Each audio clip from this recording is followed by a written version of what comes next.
नमस्ते मित्रों, गरुड़ पुराण मनुष्य को कैसे मिलता है स्वर्ग और नरक जानिए। वैसे तो हिंदू धर्म के कई ग्रंथों में जन्म और मृत्यु से जुड़ी कथाओं का वर्णन किया गया है, परंतु गरुड़ पुराण ही एक ऐसा ग्रंथ है जिसमें पूर्णतः मनुष्य के जन्म और मृत्यु से जुड़े रहस्य के बारे में विस्तार से वर्णन किया गया है। आप सभी ने ध्यान दिया होगा कि जब कोई मनुष्य मृत्यु को प्राप्त करता है तब लोग कहते हैं कि भगवान उस आत्मा को अपने चरणों में स्थान दे, अर्थात उसे स्वर्ग में स्थान मिले।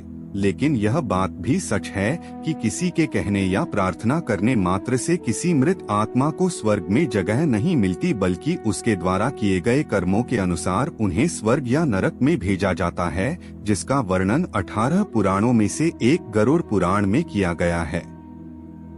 आज इस वीडियो के माध्यम से हम जानेंगे कि कैसी आत्मा को स्वर्ग में स्थान मिलता है और कौन से आत्मा को नरक झेलना पड़ता है। वीडियो में आगे बढ़ने से पहले हमारे YouTube चैनल एटू मोटिवेशन को लाइक सब्सक्राइब करें। कौन सी आत्मा स्वर्ग में वास करती है? गरुड़ पुराण के धर्म कांड अध्याय प्रेतकल्प भाग में मृत्यु के बाद मृत आत्मा के साथ होने वाले सभी कार्यों का वर्णन किया गया है।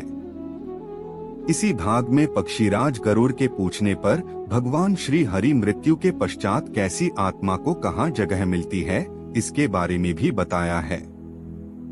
गरुड़ पुराण के अनुसार जो मनुष्य जीवित रहते हुए गलत कार्य करते हैं या फिर दुष्ट होते हैं वह नरक जाते हैं, और जो लोग अच्छे कर्म करते हैं वह स्वर्ग जाते हैं।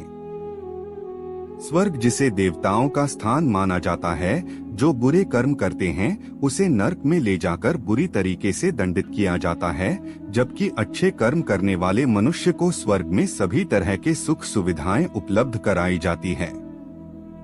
भगवान विष्णु बताते हैं कि जिन आत्माओं को स्वर्ग में स्थान मिलता है उन्हें यमराज स्वयं अपने भवन से स्वर्ग के द्वार तक छोड़ने आते हैं, जहां अप्सराएं उनका स्वागत करती है। इनके अलावा वैसे लोग जो दूसरे के बारे में सोचते हैं और जीवन भर परोपकार के काम करते हैं, उन्हें मृत्यु के पश्चात बिना किसी संदेह के स्वर्ग में स्थान मिलता है। वही जो लोग सिर्फ अपने बारे में सोचते हैं और जीवन भर किसी दूसरे का हित नहीं करते, ऐसे मनुष्य को मृत्यु के पश्चात नरक में स्थान मिलता है, जहां यमदूत उन्हें कई तरह की यातनाएं देते हैं। इसके अलावा जो लोग समाज के लिए कुएं, तालाब, मंदिर, मार्ग आदि का निर्माण कराते हैं, उन्हें भी मृत्यु के बाद स्वर्ग में सम्मान के साथ स्थान दिया जाता है। वही जो लोग कुएं, तालाब, मार्ग, मंदिर एवं सामाजिक स्थलों को हानि पहुंचाते हैं, ऐसे दुष्ट लोगों को मृत्यु के पश्चात नरक में ले जाया जाता है। इतना ही नहीं, जो मनुष्य अपना पेट दूसरों से झूठ बोलकर भरते हैं या फिर कोई गलत काम करके भरते हैं, उन्हें भी नरक में स्थान मिलता है। गरुड़ पुराण में आगे विष्णु जी बताते हैं, जो मनुष्य स्त्रियों का सम्मान करता है, कन्या को बोझ नहीं बल्कि देवी लक्ष्मी का रूप मानता है, आत्महत्या जैसा प्रकृति विरुद्ध कदम नहीं उठाता बल्कि प्रकृति के द्वारा निश्चित जीवन चक्र को पूरा कर मृत्यु को प्राप्त करता है, उसे भी मृत्यु के बाद स्वर्ग की प्राप्ति होती है। वही जो मनुष्य किसी स्त्री की हत्या करते हैं, गर्भ हत्या करते हैं, आत्महत्या, ब्रह्मा हत्या, गौ हत्या करते हैं या फिर किसी कन्या को बेच देते हैं, ऐसे आत्मा को नरक में जगह मिलती है।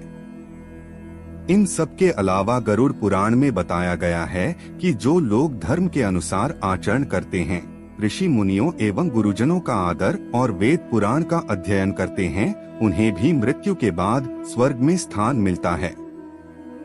जबकि जो लोग धर्म को नहीं मानते उसकी निंदा करते हैं, साथ ही ऋषि मुनियों, वेद पुराण एवं गुरुजनों का निंदा कर उसका मजाक उड़ाते हैं, वैसे लोग भी नरक की यातनाओं को झेलते हैं। गरुड़ पुराण में यह भी बताया गया कि मनुष्य को जीवित रहते दीनहीनों पर दया करनी चाहिए, जिससे उन्हें पुण्य प्राप्त होता है।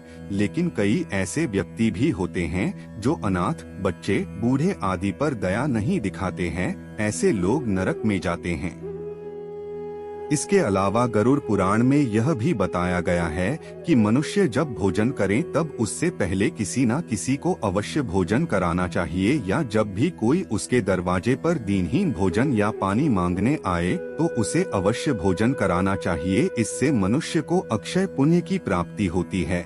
और जो मनुष्य ऐसा काम नहीं करता बल्कि उसके दरवाजे पर आए हुए ऐसे लोगों को अपमानित करता है तो वे खुद ही अपने लिए नर्क के दरवाजे खोल लेता है।